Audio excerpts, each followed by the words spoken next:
Hi friends, welcome to Social Team Badhu channel. இன்னைக்கு நம்ம வீட்ல லஞ்ச் என்ன அப்படினு பார்க்கலாம் வாங்க. சாதம். சொல்லுங்க சாதம். ரசம். தயிர்.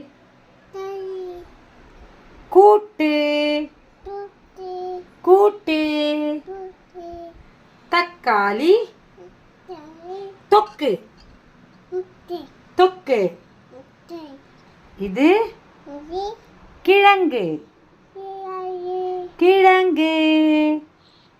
இன்னைக்கு லஞ்ச் பார்க்கலாமா? Hi friends, welcome to social team பாத்து சேனல்.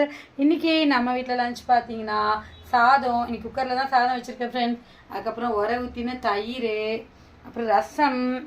இது வந்து பார்த்தீங்கன்னா புடலங்காய் கூட்டு, தக்காளி தொக்கு, மரவள்ளி கிழங்கு வேக வச்சு வச்சுருக்கேன். இது போக சாம்பார் இருக்குது உள்ளுக்குள்ளே ஃப்ரிட்ஜில், அதை எடுத்து சூடு பண்ணணும். ஸோ நீங்கள் என்ன சாப்பிட்டீங்க? Bye friends. Bye friends. Bye. Tata. Tata.